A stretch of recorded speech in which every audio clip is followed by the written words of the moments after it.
हाँ, मेरे दिमाग में जो चलता है वो ये चलता है कि जैसे हमारा अगर इंटेस्टाइन का डायग्राम कराया जाए, जो भी अगर कोई टेस्ट होता हो, तो उसमें हमारी आंतें, मुझे ऐसा लगता है कि जो अपने नेचुरल रूप में होती हैं वो नहीं है, कहीं सिकुड़ गई हैं, कहीं मोटी हैं, कहीं पतली हैं, इसलिए ये कॉन्स्टिपेशन हमको फील होता है। बाकी वैसे ऐसा कोई कॉन्स्टिपेशन नहीं है। वो आंव की समस्या जो है, आंव का मतलब होता है जैसे फोड़े में से, घाव में से पस डिस्चार्ज होता है। जब आंत में से वैसा कुछ पस डिस्चार्ज हो और वो निकल करके एनस से बाहर आए तो उसको आंव बोला जाता है। और अगर उसको आंव बोलते हैं तो फिर डेफिनेटली वो आंव जो है वो खाने से, ये खाते हैं तो बन जाती है, वो खाते हैं तो बन जाती है।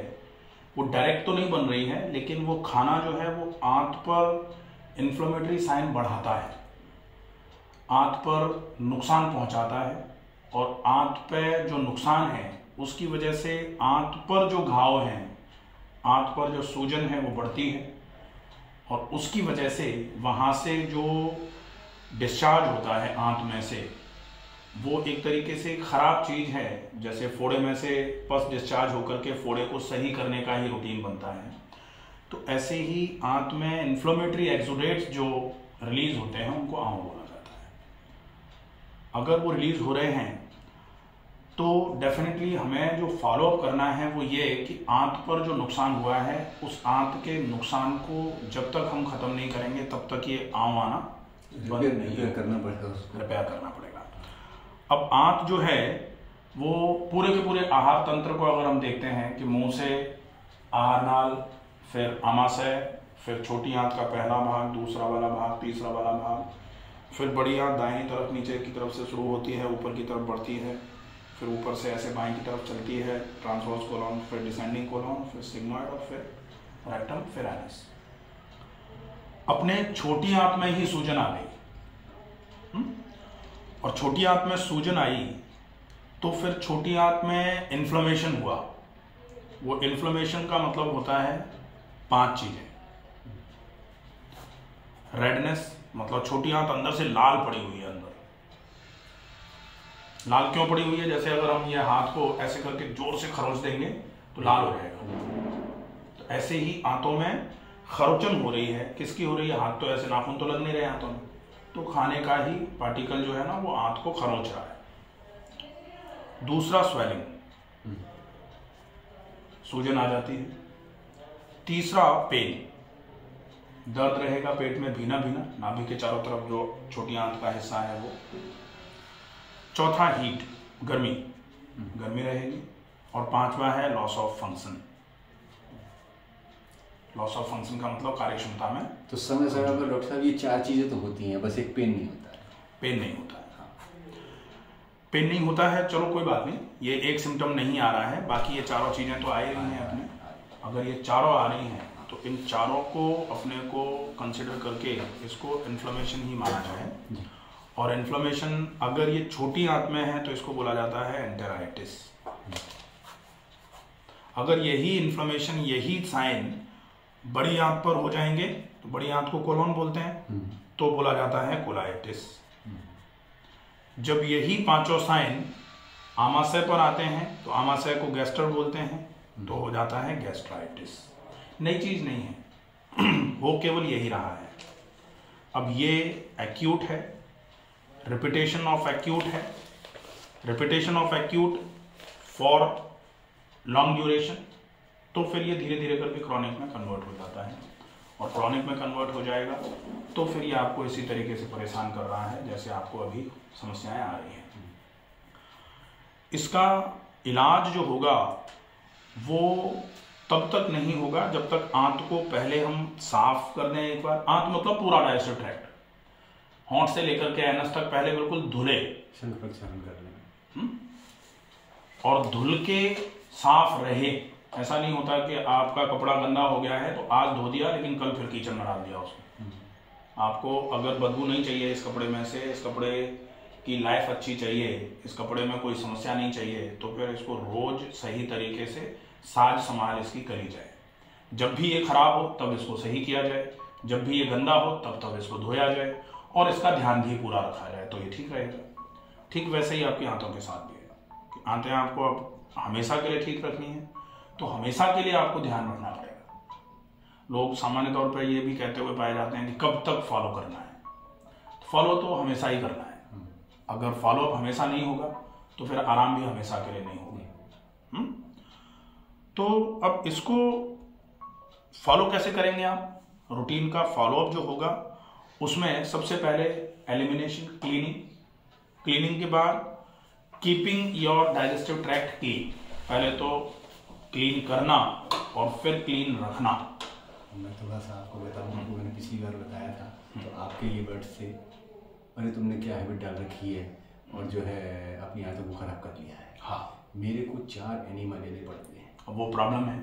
4 एनीमा में पहला एनीमा में नीम के पानी का लेता हूँ, दूसरा पानी के अंदर त्रिफला खौलाता हूँ, उसमें थोड़ा दूध डालता हूँ, वो एनीमा लेता हूँ। फिर अपनी एक्सरसाइज वगैरह करके उसको जब नीचे आ जाता है अपने आप पहले फ्रीक्वेंटली जाता हूँ। आप जो आपका फिर उसके बाद कहानी है ना, राई के पानी का एनीमा 2 बार लेना। वो सब 4 एनीमा से ही वो क्लीनिंग हो पाती है मेरे नीचे की। बगैर उसके मेरा मेंटल सेटिस्फेक्शन हो ही नहीं पाता। वो मेंटल सेटिस्फेक्शन और नींद ये 2 अलग अलग चीजें हैं। आप मेंटल सेटिस्फेक्शन के चक्कर में पड़ेंगे तो फिर जैसे आप ये चीजें बढ़ती जा रही है ना, वो 4 पहले काम कर रहे होंगे एनिमा, अब 4 एनिमा फिर 1 फिर 2 फिर 3 अब 4 से 14 पे पहुंच जाएंगे किसी दिन। अब 14 पे पहुंच जाएंगे तो पूरे दिन एनिमा ही लेते रहेंगे, क्या पॉसिबल नहीं है। तो आपको कैसे ये चीज बिल्कुल ठीक हो जाए उस पर फोकस करना है बजाय सेटिस्फेक्शन पाने के। सेटिस्फेक्शन नहीं चाहिए। मैं कभी किसी को सेटिस्फेक्शन नहीं देता। अगर आपने पिछली बार भी मुझे ऐसे बोला होगा तो मैंने पिछली बार भी आपको टोका ही होगा कि आप सही नहीं कर रहे हैं, गलत कर रहे हैं। और डिपेंडेंसीज जो है ना वो हमेशा ही नुकसानदायक होती है। डिपेंडेंसीज के चक्कर में नहीं पड़ना है। अब प्रॉपर क्या है? प्रॉपर सबसे पहले ये कि पहले आप एक बार क्लीन कर दो। अब क्लीन कर दो का मतलब रोज हमेशा प्रोसेस में चालू रहना है। इसी को अपन कर लेंगे कि भाई जैसे आज हम कमजोर हैं तो एक गार्ड रख लिया, आप गार्ड ही रखे जा रहे हैं तो रोज तो कर नहीं सकते। हाँ, रोज नहीं करना है। आपको रूटीन का फॉलो करना है। फॉलो अप के लिए अब रूटीन का फॉलो अप जरूरी क्या है? पहले साफ कर देना, दूसरे नंबर पर साफ रखना। साफ रखते हुए आंतों की ताकत को बढ़ाना, क्योंकि यहां हो क्या रहा है इन्फ्लेमेशन में। एक रीजन मैंने बताया था आपको, लॉस ऑफ फंक्शन, आंतों की क्षमता। आंतों की नहीं, आप तो ये मान लीजिए कि इन्फ्लेमेशन आपके पूरे डाइजेस्टिव ट्रैक्ट में है। तो डाइजेस्टिव ट्रैक्ट में है तो आपके दांत से लेकर के आपके एनस तक की क्षमताएं जो है ना वो कमजोर हो रही है, खराब हो रही है। और उन क्षमताओं को दोबारा रिगेन अगर कराना है तो फिर आपका मोटिव जो है ना, पहले क्लीनिंग, दूसरे नंबर पर कीपिंग योर इंटेस्टाइन्स और keeping your digestive tract clean, और उसके साथ में स्ट्रेंथनिंग ऑफ डाइजेस्टिव ट्रैक्ट। ठीक है, ये चीजें। अब इसको ही अचीव करने के लिए करना क्या क्या पड़ेगा, आप केवल उस पर फोकस करो। बहुत कुछ नहीं करना है, बहुत सिंपल सा रूटीन है। पहला, आप एक बार साफ करने के लिए आप 4 एनिमा कर लो, 14 एनिमा कर लो, 36 एनिमा कर लो, कोई दिक्कत नहीं। एक बार साफ कर दिया आपने, लेकिन आज साफ कर दिया है तो कल भी आपको राई के एनिमा की जरूरत पड़ रही है, कल भी आपको दूध के एनिमा की जरूरत पड़ रही है, ये फिर बकवास है सारा। ऐसा नहीं है। ठीक है, एक बार साफ कर दिया, आप संघ प्रक्षालन कर लो। संघ प्रक्षालन करके आपने पूरी आंतों को एक बार साफ कर लिया। अब साफ करने के बाद आप कल से क्या करेंगे जो आपके इस पूरे के पूरे तंत्र को आज नहीं लेकिन 6 महीने में ठीक करेगा। ठीक है, पहला खाना, दूसरा पानी, तीसरा व्यायाम करके क्षमताओं को बढ़ाना, चौथा प्राणायाम करके क्षमताओं को बढ़ाना प्लस खून के संचार को बढ़ा करके जगह जगह पर अच्छे तरीके से खून के साथ में न्यूट्रिशन और ऑक्सीजन पहुंचाना। क्योंकि कभी कोई कमजोर होता है तो उसके घर में राशन पानी पहुंचाने के बाद ही उसकी कमजोरियों को दूर किया जा सकता है। ऐसे ही अगर आंत या फिर आंत नहीं, अपन पूरे डाइजेस्टिव ट्रैक्ट को कमजोर मानते हैं तो डाइजेस्टिव पूरे के पूरे डाइजेस्टिव ट्रैक्ट पर अच्छी मात्रा में न्यूट्रिशन और अच्छी मात्रा में ऑक्सीजन पहुंचे, इसकी व्यवस्था करनी पड़ेगी। और अच्छी मात्रा में न्यूट्रिशन और ऑक्सीजन पहुंचे तो हम ये कह सकते हैं कि हम तो बादाम खाते हैं तो आंत में ही जाता है, तो आंत में जा रहा है वो पूरे शरीर के पोषण के लिए है। लेकिन आंत का पोषण जो होता है ना, वो खून के साथ जो चीजें आंत पर सप्लाई करती है, ब्लड सप्लाई जो होती है उससे होगा, ना कि आपके बादाम का हलवा आंतों में भरने से आपकी आंतों को पोषण मिलेगा, नहीं मिलेगा। ठीक है, अब ये 4 चीजें हैं बस। अब इन चारों को ही करना है। खाने में 4 चीजें आती हैं। पहले नंबर पर क्या खाएं, दूसरे नंबर पर मात्रा कितनी होनी चाहिए, तीसरे नंबर पर कब खाएं, और चौथे नंबर पर कैसे खाएं। आप क्या खाएं में सबसे ज्यादा जरूरी है आप वो खाएं जो, चूंकि आंत की फंक्शनल एबिलिटी कमजोर है, तो वो खाएं जो आंत पर जोर नहीं डाले, कम जोर डाले।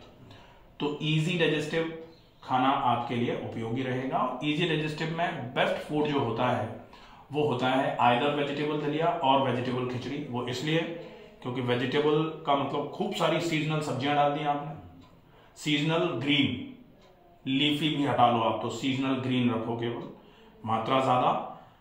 उसके साथ में आपने उसको खुले में उबाला, कुकर में नहीं उबाला, और उसको खुले में उबाल करके अच्छे तरीके से खूब सारे पानी के साथ पतला सा बनाया।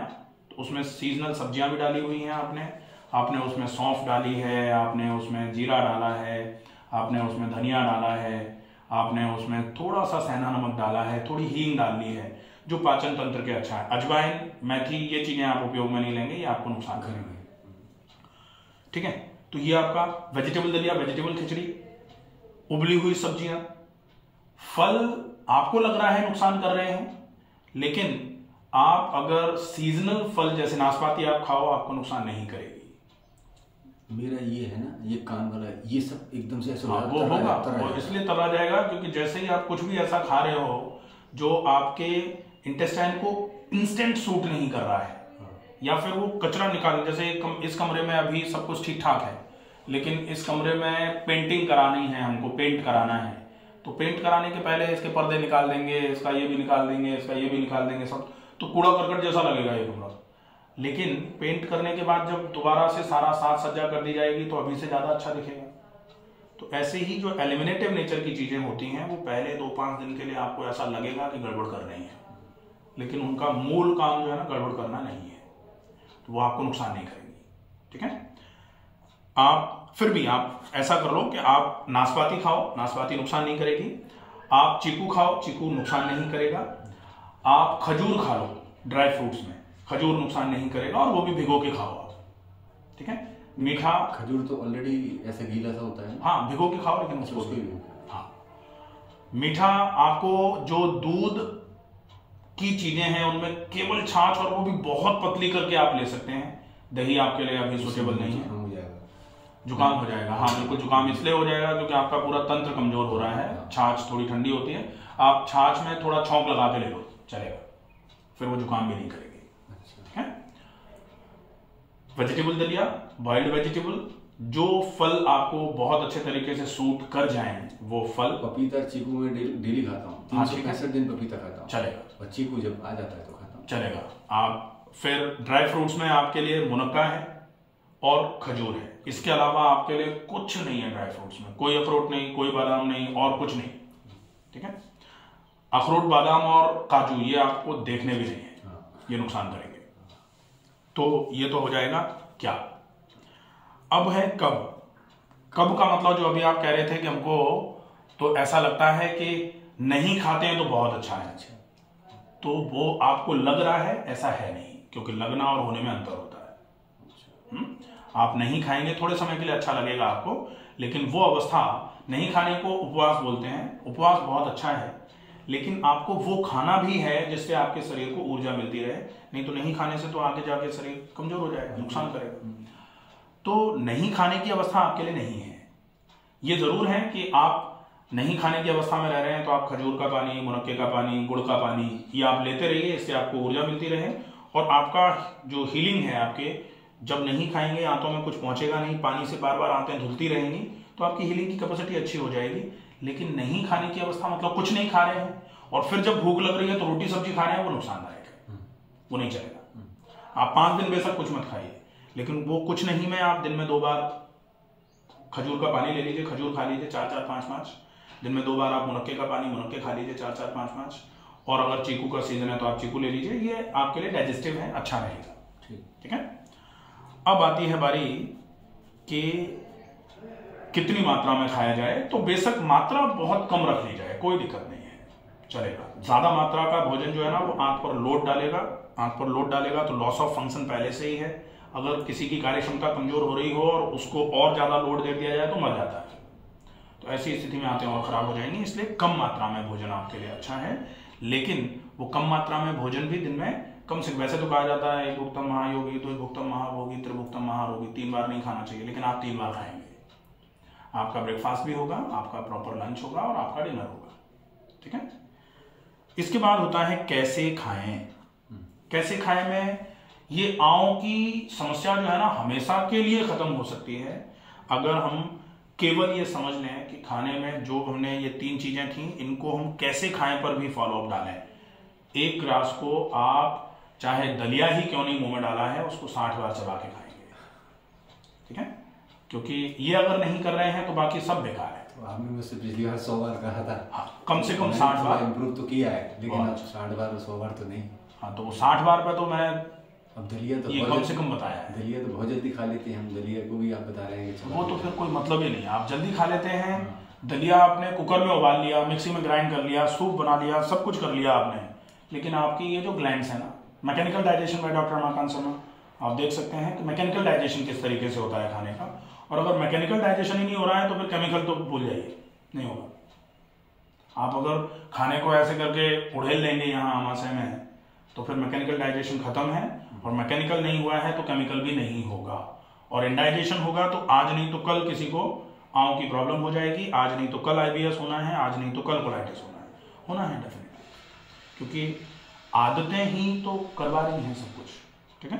तो ये बहुत ज़रूरी है कि 60 बार चबाकर खाएं और 100 बार का टारगेट रखें। अगर आप 100 बार चबाकर खाना चालू कर देंगे तो आप 3 महीने में पाएंगे कि आपकी आंव की समस्या 60% खत्म हो गई है।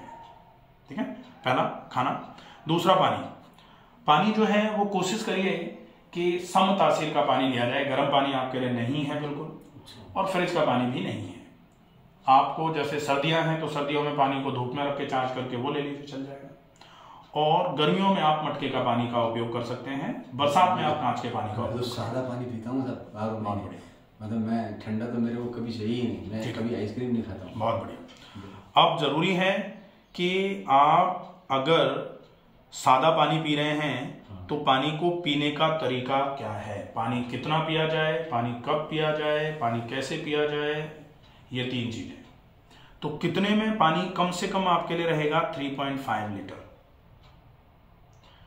कब पिया जाए, वैसे तो क्या ये कहा जाता है कि जब बहुत तेज प्यास लगे तब पानी पीना चाहिए, लेकिन अभी आपको प्यास जनरेट नहीं हो पा रही है, इसलिए आप अभी टारगेट बना के रखो कि भाई आपको 2.5 लीटर पानी तो पूरे दिन में पीना है, और 1 लीटर पानी जो है ना सवेरे सवेरे जागते ही पी लेना है।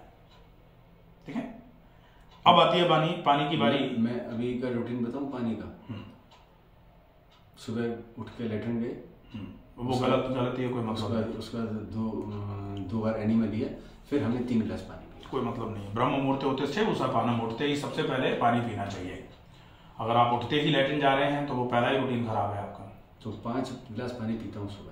वो पहले जगते ही 5 गिलास पी लो, काम करेगा। अच्छा। और फिर दिन में बस 2 बार, वो खाना खाने के 1-1.5 घंटे बाद, और फिर 1 बार और।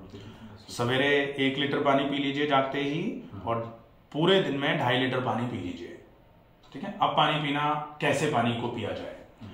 पानी को कैसे पिया जाए, ये जरूरी है कि पानी को कहा जाता है पानी को खाएं, मतलब पानी को ऐसे पिएं जैसे आप कुछ खा रहे हैं। पानी को चाय की तरह बिल्कुल सिप कर करके पिया जाए। ठीक है।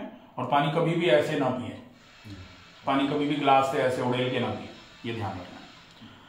फिर तीसरी चीज होती है व्यायाम। तो व्यायाम में आपके लिए ये कर लो, वो आसन, उल्टे हो जाओ, सीधे हो जाओ, पहाड़ पे चढ़ जाओ, जरूरत नहीं है। आप अभी के लिए हम तो केवल एक चीज बोलेंगे आपको कि आप टहलना शुरू करिए, और टहलना 40 मिनट 4 किलोमीटर। सबसे पहले आपको यही लिखूंगा। हाँ, 40 मिनट 4 किलोमीटर ये आसन करते हैं, वो आसन करते हैं। रामदेव जी से मिले थे, उन योगी से मिले थे, आसन बताए थे। अभी अपन आसन के चक्कर में नहीं पड़े, ठीक है, क्योंकि आसन के बहुत प्रोटोकॉल होते हैं। अभी आसन नहीं करना है। अभी आप महीने भर 40 मिनट में 4 किलोमीटर टहलने का रूटीन रखिए, सवेरे और शाम को दोनों टाइम। 40 मिनट टहलना है, 39 नहीं होना चाहिए। किलोमीटर भी 4 ही होने चाहिए, 3.25 नहीं होने चाहिए, ठीक है। फिर लास्ट वो है प्राणायाम। तो प्राणायाम में अनुलोम विलोम प्राणायाम कम से कम 15 मिनट और डीप ब्रीदिंग कम से कम 100 बार, ठीक है। तो अनुलोम विलोम नाड़ी शोधन वाला कर लीजिए, 15 मिनट करेंगे, उससे आपका ईड़ा पिंगला जो है ना वो सम में आ जाएगी, सुषुम्ना एक्टिवेट हो जाएगी। और जब सुषुम्ना एक्टिवेट हो जाए तब फिर आप डीप ब्रीदिंग करिए। वो डीप ब्रीदिंग जो है ना वो आपके खून की चाल को पूरे शरीर में बढ़ाने का काम करेगी। उसके पहले आप टहल चुके हैं, तो टहलना हाउ टू वॉक का एक वीडियो है मेरा, आप उसको समझ लेंगे पूरा अच्छे तरीके से। और टहलना डाइजेस्टिव ट्रैक्ट के लिए कैसे जरूरी है, मैंने वीडियो शायद कल पोस्ट किया है, आज वो शाम को शेड्यूल है, तो वो आप उसको देख लीजिए कि टहलने से डाइजेस्टिव ट्रैक्ट पर किस तरीके से इम्पैक्ट पड़ता है। टहलना आपके नींद को भी इम्प्रूव करेगा, टहलना आपके डाइजेस्टिव ट्रैक्ट को इम्प्रूव करेगा, टहलने से आपके हैप्पी हार्मोन्स जनरेट होते हैं, टहलने से आपका एंडोक्राइन सिस्टम सही होता है, टहलने से आपका कार्डियोवैस्कुलर सिस्टम सही होता है। तो हर सिस्टम पर टहलने का किस तरीके से इफेक्ट पड़ रहा है, वो टहलने को लेकर पूरा एक वीडियो बनाया हुआ है कि कौन से सिस्टम पर टहलना किस तरीके से एक्ट कर रहा है। तो आप अपना डाइजेस्टिव ट्रैक्ट पिछले 1.5 महीने में नहीं टहला हूँ सर्दी की वजह से। अभी 10 दिन से मैंने टहलना शुरू किया तो इम्प्रूवमेंट मेरे अंदर आया, मुझे मालूम है कि ये जो है अगर आप ये चीजें कर लेंगे तो इम्प्रूवमेंट डेफिनेटली आ जाएगा। मैं सुबह नहीं टहल पाता हूँ, मैं शाम को टहलता हूँ। नहीं टहल पाता हूँ ऑप्शन में नहीं है आपके लिए। आप क्या कर पाते हैं, आप क्या नहीं कर सकते हैं, ये आपके लिए ऑप्शन ही नहीं है। आपके लिए जो जरूरी है वो आपको करना ही पड़ेगा, ठीक है। तो केवल इतना है, केवल इसको फॉलो करना है। इसके अलावा और किसी चीज पर अभी कतई फॉलोअप की जरूरत नहीं है और आपका ये सारा बिल्कुल ठीक हो जाएगा, कहीं कोई समस्या नहीं है, ठीक है। आंव, दोबारा से एक चीज को समझ लीजिए कि आंव आना मतलब ये नहीं है कि कुछ अलग बीमारी हो गई है। आंव आना सिर्फ आंत की सूजन की वजह से है, और आंत की सूजन इन्फ्लेमेशन की वजह से है, और इन्फ्लेमेशन अपच की वजह से है, और अपच आदतों की वजह से है। तो पूरा है आदतों में वो जरूरी चीजें जो आपके लिए बहुत जरूरी हैं, अगर आप वो फॉलो कर लेते हैं तो क्रम फिर से धीरे धीरे धीरे धीरे करके सब सही होना चालू हो जाएगा, ठीक हो जाएगा, ठीक है, सही, कोई दिक्कत। बाकी और कोई ऐसी लिक्विड डाइट नहीं है इसके लिए? लिक्विड डाइट फिर एक प्रोसेस होता है जिसको छाछ कल्प बोलते हैं, मट्ठा कल्प। उसमें 75 दिन केवल आपको मट्ठा पर रखा जाता है। उसके 10 दिन 15 दिन पहले और 10 दिन 15 दिन बाद तक आप रूटीन में रहते हैं। मट्ठा पर लाया जाता है, मट्ठा से वापस लाया जाता है। तो लगभग 3 महीने का प्रोसेस तो कम से कम होता है, हो सकता है 3.5 महीने का हो। उसमें आपको यही समझाया गया है ये कि जब आप केवल छाछ पिएंगे, केवल छाछ पर रहेंगे, छाछ जल्दी पचने वाली है, छाछ आंतों को ठंडा करने वाली है, छाछ आंतों को खाली रखेगी, तो फिर आंतें अपने आप को धीरे धीरे करके सही कर लेंगी। वो आपका अंतिम विकल्प रहेगा। ये भी बहुत अच्छा विकल्प है, इसमें कहीं कोई नुकसान नहीं है, बस आपको फॉलोअप करना है। और इसके अलावा दूसरा कोई ट्रीटमेंट आपके काम नहीं आएगा, ये बिल्कुल क्लियर है। तो अगर इसको फॉलो कर लेते हैं, क्योंकि मेरे डॉक्टर कहते हैं कि भाई आपका रोग अभी आपकी स्थिति में पहुंच गया है, ऐसा उनका मानना है। क्योंकि दवाएं भी अपनी एक सीमा होती है ना, उतनी सीमा तक वो दे चुके हैं। रोग कभी ऐसा नहीं होता कि अब ये ठीक नहीं होगा। आपके प्रयास बताते हैं कि ठीक होगा कि नहीं होगा। आप अगर सही डायरेक्शन में पूरी मेहनत के साथ, पूरी लगन के साथ और श्रद्धा भाव से अगर प्रयास करेंगे तो निश्चित ही प्रयास सफल होंगे, कहीं कोई दिक्कत नहीं है, ठीक है। चावल की खिचड़ी चलेगा, कोई जैसे ये सब्जी मिला के खा सकते हैं। मैंने अभी तक उस दिन से आज तक दलिया ही खाया है, पर चावल मुझे लगता है कि मेरा वायु प्रकोप बढ़ाएगा। नहीं, वायु प्रकोप तो केवल इंडाइजेशन बढ़ाएगा। चावल तो तब बढ़ाएगा ना जब इंडाइजेशन क्रिएट होगा। अब इंडाइजेशन अगर मूंग दाल चावल की खिचड़ी है तो मूंग दाल चावल की खिचड़ी तो एसेंशियल प्रोटीन्स बनाती है, कोई दिक्कत नहीं, इंडाइजेशन करेगी ही नहीं। जब भी पेट बहुत खराब होता है तो खिचड़ी दाल, मूंग दाल चावल की खिचड़ी ही बोला जाता है। लेकिन उसको खुले में बनाइए और उसमें भी सब्जियों की मात्रा ज़्यादा रखिए, उसमें भी अच्छी मात्रा में आप सौंफ डलवाइए, अच्छी मात्रा में आप जीरा डलवा लीजिए, अच्छी मात्रा में आप हल्दी डलवाइए। हल्दी करक्यूमिन होता है, एंटी इन्फ्लेमेटरी होता है। लेकिन अच्छी मात्रा में हल्दी का मतलब ये नहीं हल्दी इतनी ज़्यादा मात्रा में डाल दीजिए, हल्दी भी गर्म होती है तासीर में, वो थोड़ा नुकसान कर सकती है। हाँ, वो आप फॉलो करिए, ठीक है, कोई दिक्कत। एक हमारी गुदा भी बहुत सेंसिटिव